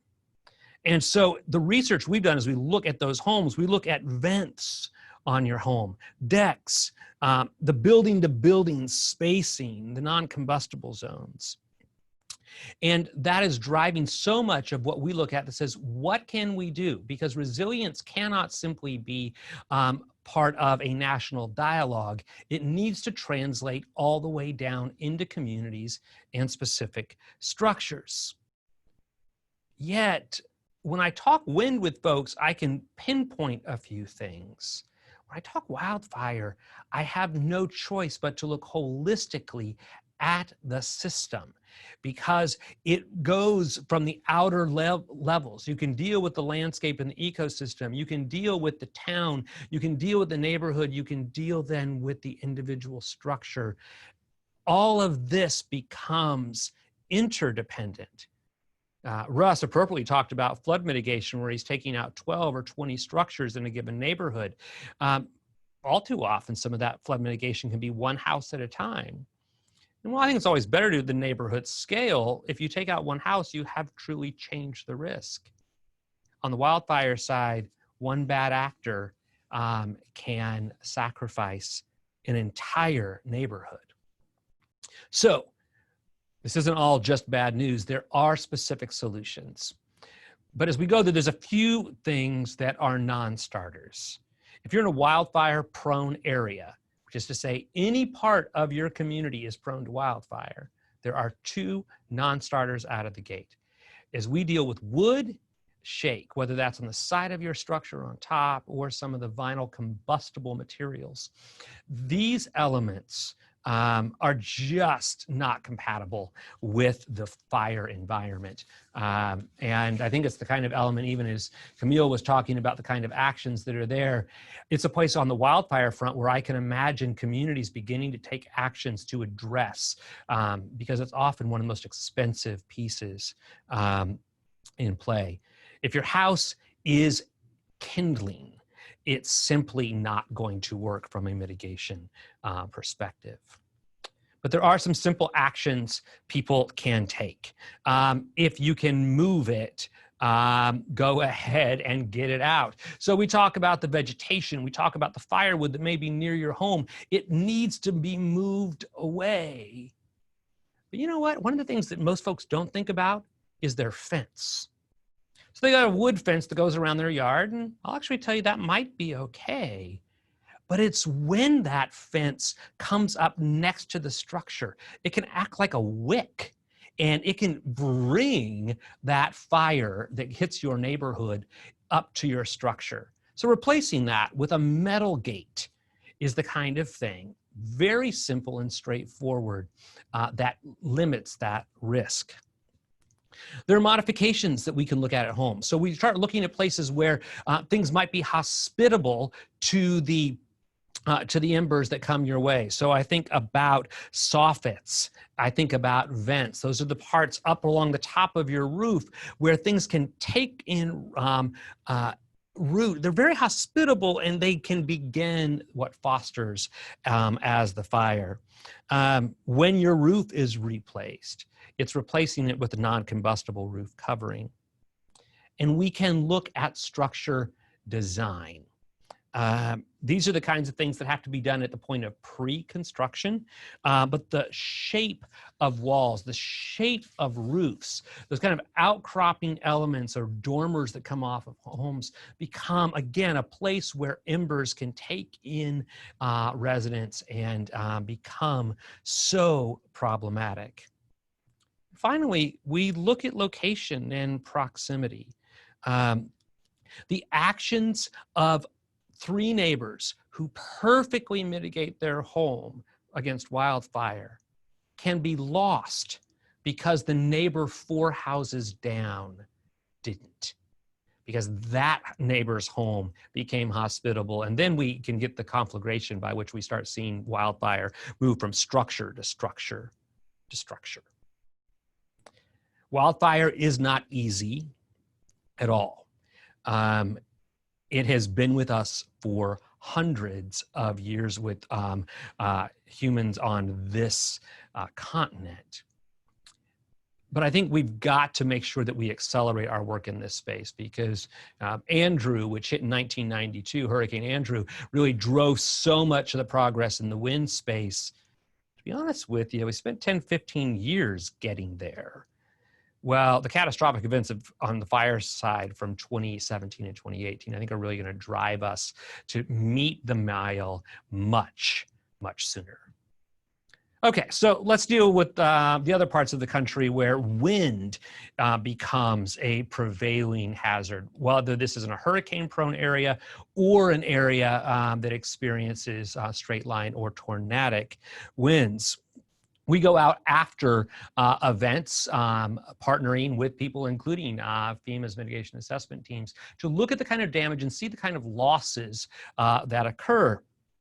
One of the things that became crystal clear in the post-Hurricane Michael investigations is the vulnerability to different parts of the structure when it comes to high wind. And it's really taken us to focus on garage doors. So a couple of quick stats for you. In our investigations, what became clear that is if a house survives, 90% of those homes had no structural damage to the roof. So if that front garage door survives, 90% chance of survival. When we look at garage doors, we also know that they're supposed to be labeled, and they're not. And we see this continually play over and over again, right? So let's just be real quick. Let me get some pictures of what we see, right? So when the garage door gives, the roof pops. There is a pressure change that happens in the house, and it pops open. So you begin to look at what is affordable mitigation look like. We can make substantial improvements on homes by simply ensuring or upgrading that garage door. So a question for you, frankly, any of you that are watching who are homeowners, do you have a wind-rated garage door at your home? Do you even know how to know the answer to that question? Well, there should be a sticker on there. And if that sticker is not there, you're not wind-rated. So we look at this, we know that that sticker is the first thing you need, and there's elements related to whether or not it was installed properly. But that's the first thing to look for. And as you look to upgrade your garage door, one of my neighbors had a kid come down on a bike and ran right into their garage door. It was not what they had thought they were going to get to meet during COVID, but they have to replace this garage door now. Well, what can they do? Well, for a small increment of cost, you can make sure that you have a wind-rated door that is in place. Do us all a favor, though. Make sure you don't peel that sticker off. When it's done, go ahead and leave it in place. Finally, if you are unable to buy a new door or can't find one that is wind-rated in your area, you can take efforts to reinforce that door prior to an event. It's not the kind of thing that you leave in place all of the time, but it is the kind of thing that as you're approaching and even considering evacuation, it's a good, reasonable action to take. Taping your windows isn't going to do you any good. Take the time and make these kinds of short-term actions that sit in that place. So Pam, I'll wrap it with this, because I think that as we look at this, and we heard so much from on the front side from Dan in terms of the case of how we need to piece together both the private sector and the public sector. We look at this new program for building resilience for infrastructure and in communities, and I'll keep harping on the C part of that, in the communities. We see the kind of work that Russ described for us that has already been going on in Maryland and many other states, that frankly, they're going to have a reservoir of capital to deploy now into that space. Now we've got to get beyond just the talking points of it and start finding ways on a structure by structure basis, whether it comes through federal dollars or an investment that someone makes on their own. We need people to be in a place that is safe, that their home can continue to be a refuge during the storm. And in severe events, when we're required to evacuate, you want to know that you are most likely going to be able to return home when it's all done. That, Pam, that's resilience. Awesome. Thank you so much, Roy. So we've had some great questions come in, and I think particularly given your work with the insurance industry and the state insurance commissioners, one of the questions that we received was, what are your thoughts about mitigation projects related to residential resilience that could fit into the BRIC program? And I know you've worked with states that have state-run grant programs to individuals and other efforts. So we'd love to hear your thoughts about that. Yeah, a few right out of the gate. So Dan Kanuski highlighted the wind pools, these residual markets. Let me just start there.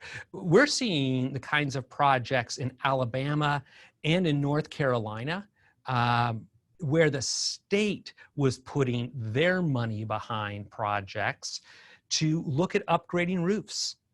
And specifically making sure that when you lose your roof cover, you have a sealed roof deck so the water doesn't come in. If your water doesn't come in, it makes sure that you can return home, and it's a much lower cost. It's a place where the wind pools leaned forward. We've seen other kinds of things. Yes, shutters belong in that conversation on the wind side of the equation, but we look at garage doors. And, you know, for the amount of money that a garage door costs, not much more than a tornado safe room might have costed, we put ourselves in a way to fundamentally change the outcomes that that neighborhood is going to experience. We talked a bit about wildfire. I hit a few of these pieces. If I had an hour with you, we'd dive into all of those dimensions. It's about clearing that first 5 feet around your house so that you have that non-combustible defensible space, how decks are built and the like. And some of the research we've been doing here at IBHS is looking at increments of mitigation, particularly on wind and rain, as well as in wildfire, where for several $100s to a few thousand, you can fundamentally change the resilience of your home. It's not always as accessible on the flood side of the equation because those flood mitigation projects all too often run into the six-figure space. But if you want to see resilience cut across a broad group, those residential projects are a great way to advance it. So because this afternoon FEMA is going to be focused on building codes, I know that IBHS is also one of the greatest proponents of building codes. And I was so excited to learn that in the latest updates, that sticker on the garage made it. It is now a requirement on new garage doors. That's huge. Can you talk to us a little bit more about particularly building codes and even land use codes that come into play, particularly for building resilience? So building codes are a two-prong reality, and I so appreciate that it's in the law this way, and both Camille and Eric spoke briefly to the fact somewhere in a NOFA there's some special language that we'll all learn how they're going to do this, but it is both about having the right code and enforcing that code. I look at things, the code gets updated on a 3-year cycle. There is a bit of a lag as that hits communities. I think FEMA rightfully said you have to have one of the two most recent elements of the code in place in your community as it affects that project. That's good and right. As we look at 21, yes, the stickers on garage doors are in the code in both 18 and 21. I look at the elements in hurricane-prone areas where sealing the roof deck on new construction is now going to be included. A simple $500 element that would make them far more survivable. And then as we deal with wildfire in California, they have a particular provision called Chapter 7A of their code that looks at these dimensions. I would say today it applies too narrowly, but it has the right core elements. But we must pay attention to not just adopt codes, to make sure that communities have the ability to enforce them. Because you know, this is, man, be careful how I say this, but in a number of instances, we've dealt with communities where they knew what the code was, and so the homeowners presumed that's what they bought, only to find out after a disaster that their house actually wasn't fully built to code because no one was appropriately enforcing it. That has to go hand in glove with the code. Thank you so much. So I'm actually going to start with you as we kind of transition into, we've got a little bit of time for some bigger picture Q&A. So Roy, as always, thank you so very much for your leadership, your expertise, and continuing to drive this conversation.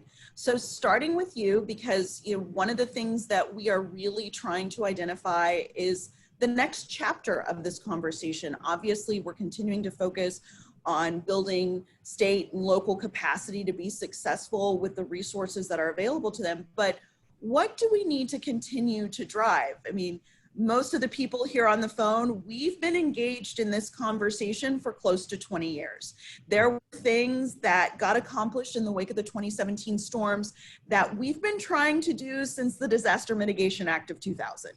So we know that this is likely to have a long tail. We've got to be in it for the long haul. As Russ so correctly observed, you know, we are trying to put a rocket into space. Sorry, Roy, starting with you. You've had an opportunity to testify before Congress. What are some of the things that you think are part of this next big policy conversation, the things that need to be facilitated, things that need to continue to change to drive better, more responsible choices to remove those perverse moral incentives that we have in some of our disaster programs? I'd love to start with you. Oh, yeah, there's so many ways we can go, but let me take one path, because Eric showed that kind of timeline of the last 30 years. Here's the downside of that timeline. It's focused on what the federal government has done. If we're going to see an acceleration in the resilience across the country, yes, we need BRIC, but BRIC will never have enough resources to make the country resilient. We need to start putting in place the nudges and the drivers so that those who do have the ability to pay for some of these resilience improvements themselves make that investment, because they want a home to return to and they want to see the value of their home continue to grow. One of the things I testified to the House Ways and Means Committee about is, what does it look like, in a way similar to some of the home energy efficiency pieces, that there would be a home resilience tax credit. Let's incentivize homeowners to make these investments themselves, so that we're not always looking to the federal government or for the state emergency managers to come in with the grants. There are some that will need those grants. I talked about changing the envelope of a house in a wildfire. We look at the elevation of a home from flood. The price points on those are going to be outside the reach of almost all Americans. But these smaller scale actions that truly can change the destiny of a community during a major severe weather event, those are things that we need to incentivize and drive individuals to make those investments. And I think it's something that the partnership with organizations like the U.S. Chamber of Commerce becomes so important as we look at that going forward. Thank you, Roy. Really, really appreciate it. So, Dr. Kanuski, I'd love to pitch that question to you. What do you think needs to be our next major policy focus? What is how are we going to drive this conversation to continue to make the changes that are needed? Well, thanks, Pam. And I think it's all about bringing in more stakeholders. Us in the emergency management community, I know we often talk to each other and talk to ourselves almost. We've convinced ourselves that mitigation is a priority, but in 2017, we convinced a much broader stakeholder community that mitigation should be a priority. We need to do the same thing on all of these other areas under the rubric of resilience. In my area of insurance, there's more that the insurance industry can and frankly wants to do, but we need to bring in the insurance industry into the emergency management community, because they don't often talk. I mean, Russ gave a great example about how he's working with the state insurance commissioner in the state of Maryland. I guarantee you that's not happening universally across all 50 states. To the extent that Russ can inspire his fellow state emergency managers to reach out to their equivalent insurance commissioners, that's great. But the onus is also on us outside of government to make sure that we are engaging, to make sure that people know, for example, what parametric insurance is. These are elements that are not widely known, not just throughout the emergency management community, but by the American public themselves. Great, thank you. So Eric and Camille, I know that it's always difficult for federal experts to be in a position of asking for a legislative change. So because we've got some great questions here specific to the BRIC program, some of these are related to planning, particularly around debris management, which we know is a huge issue in the wake of disaster. I'm hoping that you can give us a little more clarity and light on BRIC eligibility for perhaps even nonprofits, voluntary organizations. I know that there are other mitigation programs at FEMA where they are eligible, and then how the planning aspect is going to be something that is promoted and eligible throughout these activities. Yeah, Pam, if I can chime in with, I guess, the first question a little bit. Roy talked about mitigation credits. Obviously, in the executive branch, we implement laws, we don't create laws. Some of the other conversations of like, what is that future policy? There has been legislation introduced on a mitigation revolving loan fund, something that would be similar to what maybe the Environmental Protection Agency currently administers for water and wastewater. That's another policy that has been advanced. Some of the other conversation has been, well, BRIC can fund projects, you know, in the single to maybe $10 million range. What do we do about sea level rise in areas like South Florida, Hampton Roads, Norfolk? You know, BRIC is not currently designed to handle things like managed retreat for entire cities. And so there's a lot of policy discussion, as you're very well aware of, is what should the federal role be in that conversation? You know, are the current federal programs designed for that kind of a long-term, you know, major mitigation for coastal areas that are impacted by sea level rise? So there's a lot of talk about what kinds of things should be done in that area. Regarding debris management, I saw some questions pop up.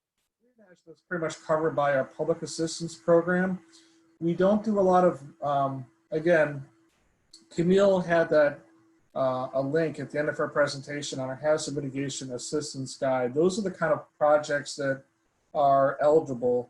And I always say, I always tell folks, a project is eligible unless we can find a way for it to be ineligible. So if you can show that a project manages debris in a way that's going to protect future costs, that kind of project would be eligible.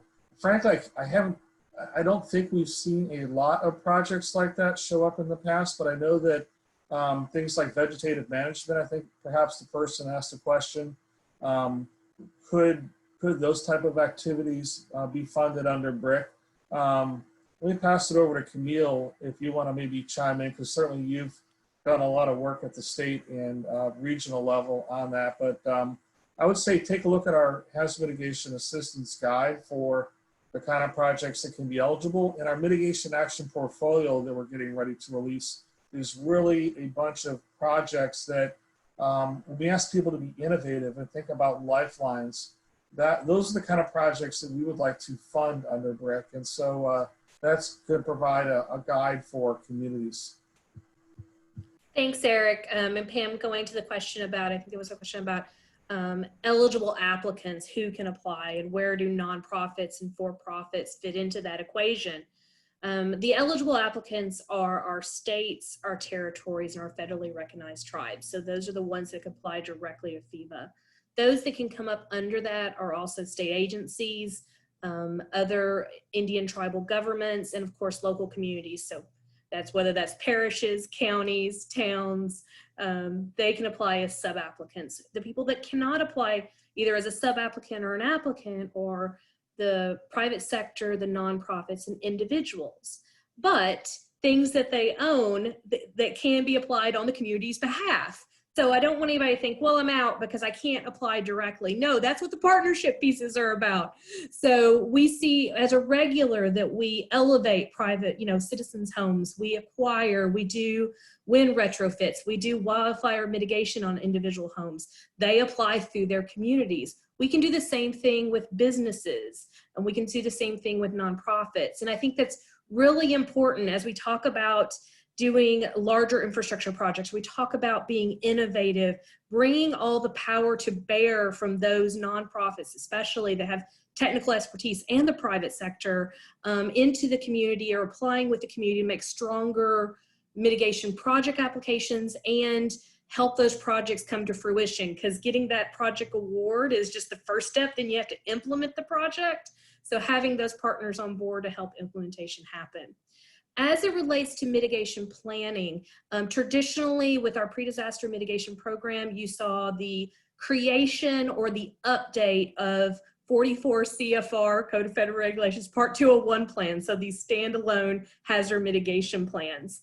We're going to continue to fund those. Those are an eligibility factor for BRIC. But in addition, we're looking at some of the other planning related activities that are currently available in the Hazard Mitigation Grant Program. Specifically, how can we help communities integrate those mitigation planning components into other planning activities, whether it's comprehensive planning, land use planning, but how can the mitigation components be put in? And then also then the implementation of those plans, because we don't want mitigation plans to just be nice things to hold open a door. They or the things that you use to check a box for grant funding. We actually want them to be used. So how can we help fund the actual implementation of those plans? Thank you, Camille. Okay, Russ, I'm going to pitch it to you to bring it home. So obviously you already talked about some of the efforts that you have underway, even in your state legislature, to help set up more systems and processes to facilitate statewide success in mitigation. I'm wondering what you see from the state perspective on things that we need to be promoting, things that need to be changed. If you were king for a day, what would you want to see implemented to continue to drive this resilience and mitigation conversation to keep it the center of the universe? That's I don't know whether it's going to put me on a political hotspot or not. I do believe, I really, really do believe that the whole concept of a resilience officer is kind of the center of that. And from that, we can build out. I think we're doing some of that efforts right now, but with a clear definition of a resilience officer and certain mandates that would be placed in law that we could follow through with, I think would make that much more, I don't want to use the term enforceable, but it will certainly give us the ability to step forward and say, hey, we're here to help. Here's a document that says why we're here to help, and we need to move forward on this as part of the big picture. That definitely is one area. The other thing is that we have got to market this with the locals, and everything is local. The legislators are local. They represent the local people in that branch of government, and we've got to be working with them and getting them to build this into their planning process. To me, so much of this really goes back and starts at the very, very heart of things, and that is your master planning for any community. Just a real fast shout out, we do have one county in the state, Talbot, that has actually built a kind of resiliency plan with the concept of, if our community was wiped out, and you can decide whatever percentage that needs to be, they can pull from the shelf the plan of, well, here's how we would like to rebuild it. That, coupled with their hazard mitigation plan, is the direction they go in formulating all of their projects. So, there are ways, there's not enough time, but there's always ways to try and bring folks together for that. I'm hoping I kind of hit on what you were saying. Thank you, Russ. So with that, folks, we are at the end of our time. As so many people observed, we could talk about this for hours, and we certainly have the experts in front of us to do so. This session has been recorded. It will be available on the Chamber Hub site by tomorrow because there was some pretty hefty information in here. Certainly the questions that we didn't get to, we're going to share with our panelists and work to get answers back to you. Again, I can't thank enough all of our participants, all of the people who joined us to listen to something that all of us here are so very passionate about. And with that, I wish everyone a great rest of their day. Please stay safe and and secure in this current environment. Really appreciate it.